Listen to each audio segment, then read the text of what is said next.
कल्याणानां निधानं कलिमलमथनं पावनं पावनानां पाथेयं यन्मुमुक्षो सपदि परपदं प्राप्तये प्रस्थितस्य विश्रामस्थानमेकं कविवरवचसां जीवनं सज्जनानां बीजं धर्मद्रुमस्य प्रभवतु भवतां भूतये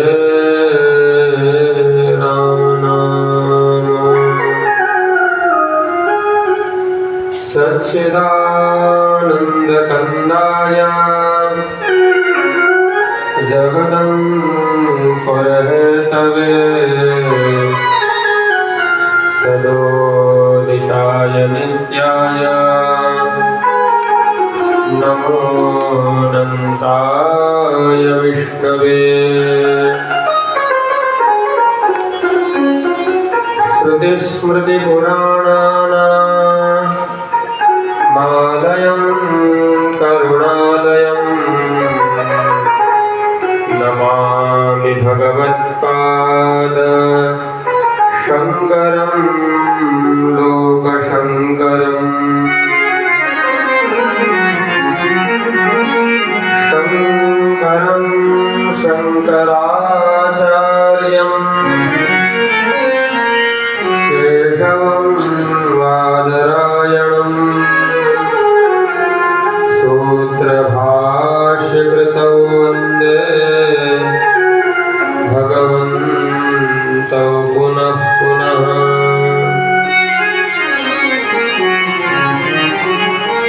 अचतुर्वदनो ब्रह्मा द्विबाहुरपरो हरिः अभाललोचनः शम्भुः भगवान् बादरायणः श्रीराम जय राम जय जय राम श्रीराम जय राम जय जय राम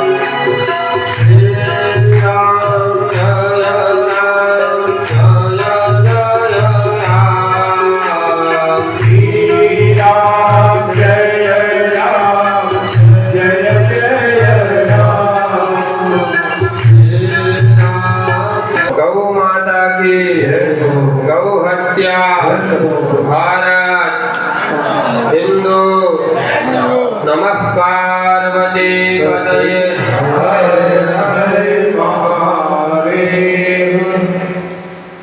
मंचस्थ विराजमान ब्रह्मचारी जी, हमारे धनीश्वर जी, हमारे मनमोहन दास जी और सभी सरस कथा को श्रवण करने वाले देवियों सज्जनों,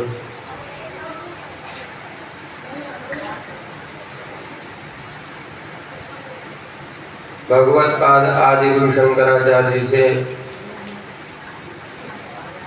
उनके शिष्यों ने प्रश्न किया, सर्व सुखानां बीजं किम, सभी सुखों का बीज क्या है। प्रश्नोत्तर रत्नमालिका ग्रंथ में भगवत पाद उत्तर देते हैं, सर्व सुखानां बीजं पुण्यम, जो पुण्य है वही सभी सुखों का बीज है। ऐसे परम पवित्र तीर्थ राम जन्मभूमि अयोध्या अवधपुरी में आप लोग रामचरितमानस का कथा श्रवण कर रहे हैं, इससे आप सब परम सौभाग्यशाली हैं, यह बात निश्चित होती है। राम जी की कथा, राम जी और राम जी की कथा में दोनों में बहुत अंतर है। हनुमान जी से प्रश्न किया गया कि आप में और राम जी में क्या भेद है। तो हनुमान जी कहते हैं कि देह दृष्टिया त्वदासोहम, जीव दृष्टिया त्वदम शकः। देह दृष्टि से मैं आपका दास हूँ, जीव दृष्टि से मैं आपका अंश हूँ, आप अंशी हैं। परंतु वस्तु में अगर देखा जाए तात्विक अर्थ से, वस्तु तस्तु त्वमेवासि इति में निश्चिता मति ही, यह मेरा निश्चित मति है कि वस्तु में हम एक हैं।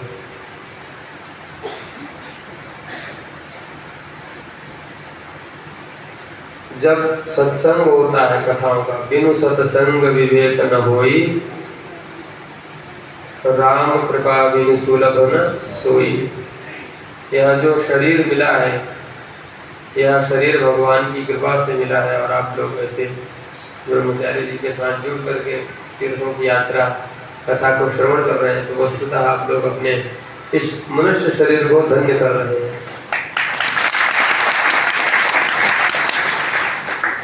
क्योंकि कबहू ककरि करुणा नर देहि, देत ईश बिनु हेतु सनेहि। ईश्वर ने आपके ऊपर अहेतु की कृपा किया। हम सब कहते हैं आप हमारे ऊपर बहुत प्रसन्न हैं, ऐसा सब लोग कहते हैं जब कोई प्रसन्न होता है। तो हमारे ऊपर भगवान प्रसन्न है, इसका क्या प्रमाण है? इसका प्रमाण है कि दुर्लभम त्रयमेवैतत् देवानुग्रह हेतुकम मनुष्यत्वम मुमुक्षुत्वम महापुरुष संश्रया। जब भगवान हम लोगों के ऊपर प्रसन्न हो जाए, उसके 3 प्रमाण हैं। पहला तो मनुष्य में मनुष्यत्व आ जाए, मुमुक्षुत्व आ जाए और महापुरुषों का संग हो जाए। समझ लीजिए कि ईश्वर की बड़ी कृपा है।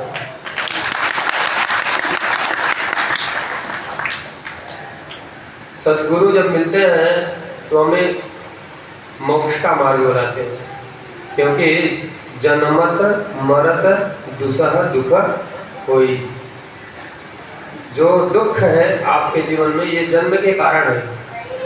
जन्म ही नहीं होता तो दुख कहाँ से आता है? तो गुरुदेव मुक्ति का मार्ग बताते हैं।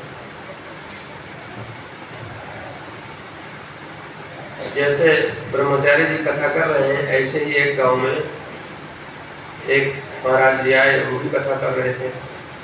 उन्होंने सब भक्तों को बताया, अनित्यानि शरीराणि विभवो नैव शाश्वतः, नित्यं सन्निहिते मृत्यु कर्तव्यो धर्म संग्रह। हमें हमेशा धर्म का संग्रह करना चाहिए, क्योंकि यह शरीर तो अनित्य है। अनित्य ना होता तो बालक से किशोर, किशोर से युवा, युवा से वृद्ध कैसे होते? अवश्य यह शरीर अनित्य है। इस शरीर से संपादित किया हुआ धन वैभव भी अनित्य है। अनित्य से अनित्य वस्तु की उपलब्धि होती है। इसलिए कर्तव्यो धर्म संग्रह, धर्म की संग्रह करनी चाहिए। जब ऐसे बात सब लोगों ने सुना तो उसमें से एक भक्त को ये बात बहुत अच्छे से समझ में आ गई। कथा संपन्न हो गया, महाराज जी के पास अंत में गया, बोला महाराज जी आप मुझे अपना शिष्य बना लीजिए। महाराज जी ने कहा कि शिष्य बनाने में गुरु और शिष्य दोनों का परीक्षण होता है। तो गुरु जी ने पूछा क्या करते हो? तो बोला कि अहम चौरहा, मैं चोर हूँ।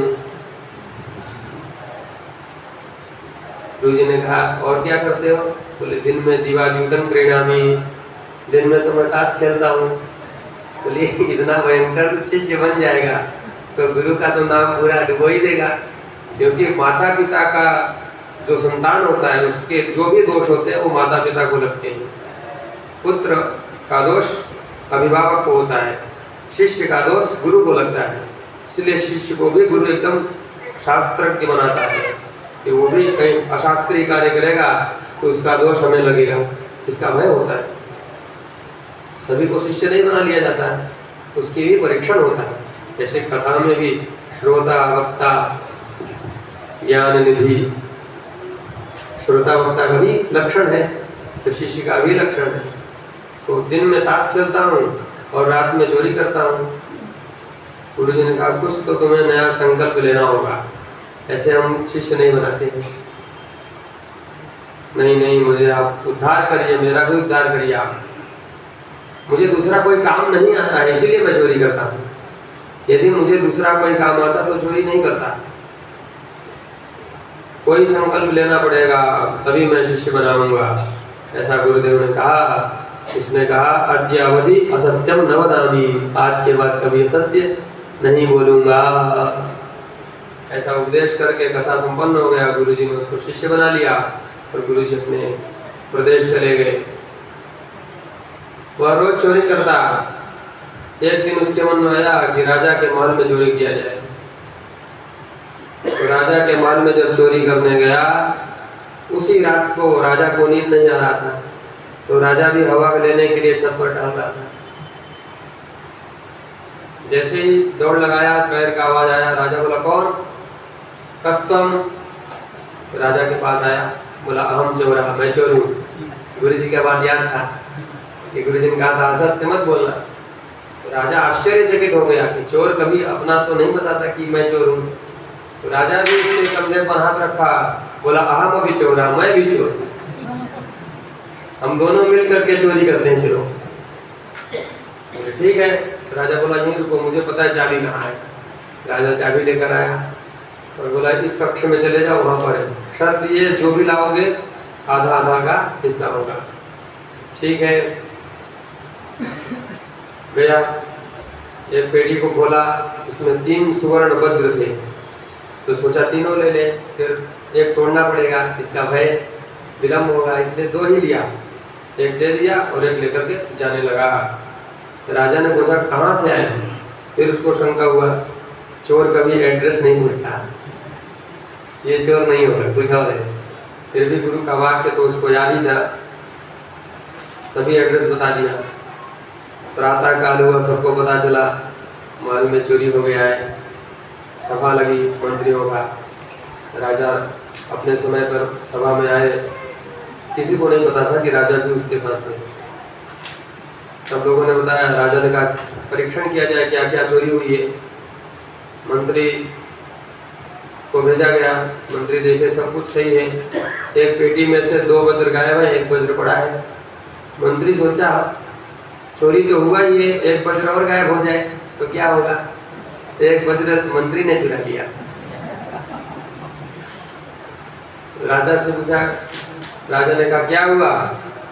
बोले कि चोरी हुआ है, एक पेटी में से 3 वज्र गायब है। तो राजा को पता है 2 ही वज्र गायब है, तीसरा वज्र मंत्री के पास चला गया, इसका मतलब। तो राजा ने कहा मंत्रियों सिपाहियों जाओ, वहाँ एक व्यक्ति रहता है, उसको पकड़ के लाओ। राजा के सिपाही गए, पकड़ कर उसको लाए। पकड़ के लाए, राजा ने पूछा कि आपने चोरी किया? बोला हाँ मैंने चोरी किया, लेकिन मैं अकेला नहीं था, 2 लोग थे, एक मैं और एक और था कोई। तो राजा ने कहा ठीक है। और बड़े अंगरक्षकों से कहा कि मंत्री का तलाशी किया जाए। मंत्री का तलाशी किया गया तो मंत्री के पास 1 वज्र मिला।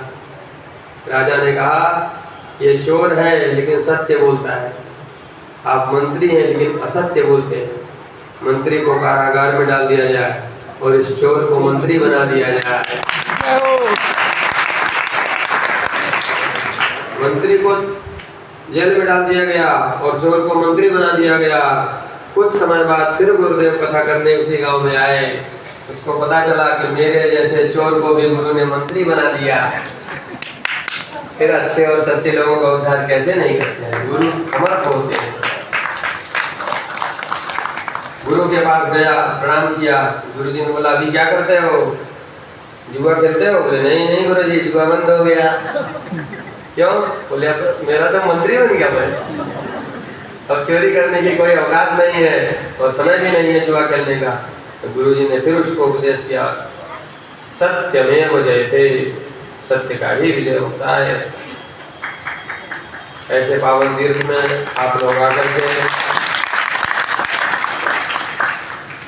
जब भी हम सब कभी भी पावन तीर्थ में जाते हैं, किसी भी तीर्थ में, तब 3 कार्य हम लोगों के ऊपर अनिवार्य हो जाते हैं।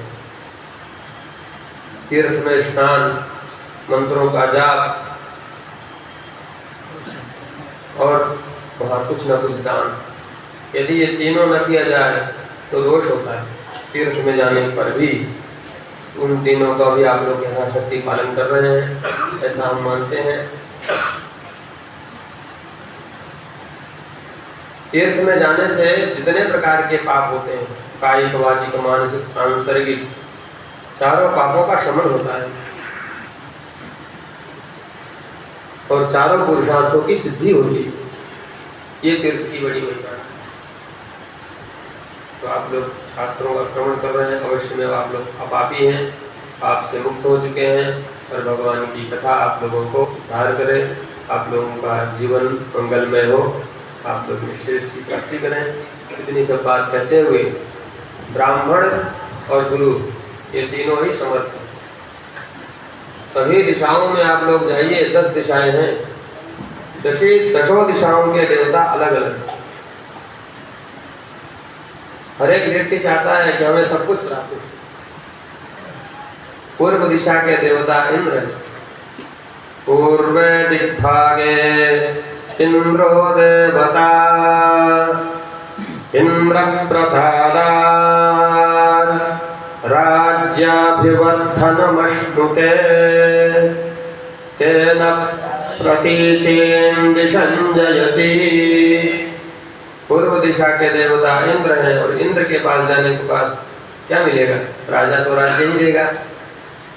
राज्य को आप प्राप्त कर लीजिए, लेकिन दूसरे दिन आपका समय पूरा हो जाए मृत्यु का, तो क्या करिएगा? राज्य किसी काम का है?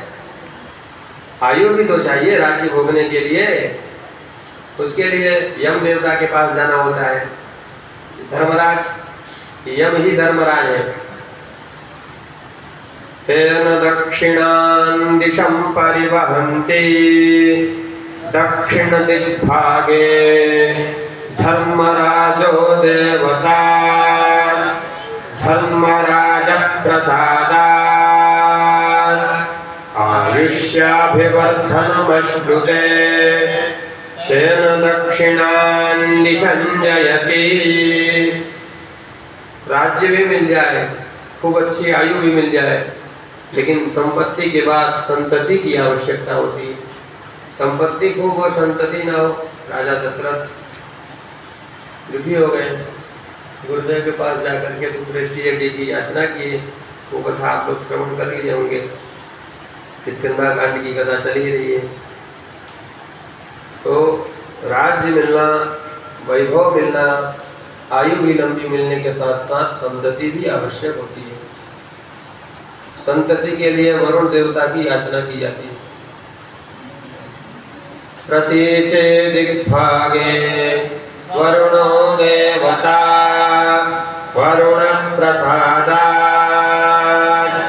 पुत्रपौत्राभिवर्धनमश्नुते तेन प्रतीचेन दिशं जयति। पुत्र पौत्र भी हो जाए, पुरुषार्थी नहीं होंगे तो कैसे चलेगा? पुरुषार्थी भी होना पड़ेगा। पुत्र पौत्र के लिए हम कितना भी कमा के कर लें, लेकिन जब तक वो स्वयं पुरुषार्थी नहीं होंगे। पुरुषार्थ के लिए धन आवश्यक है कमाना। उसके लिए कुबेर की शरण में जाए तो कहते हैं उत्तर दिशा के देवता कुबेर। कुबेर को उत्तर दिशा के देवता कहा गया है ना। उदितेन उदीचेन दिशं जयति। और सभी देवता जो 10 देवता है, इनके पास जा के आप एक एक चीजों की याचना करते हैं। लेकिन हमारे ब्राह्मण देवता है, ये सब कुछ देने में समर्थ है। सर्वे दिग्भागे ब्राह्मणो देवता ब्राह्मण प्रसादात्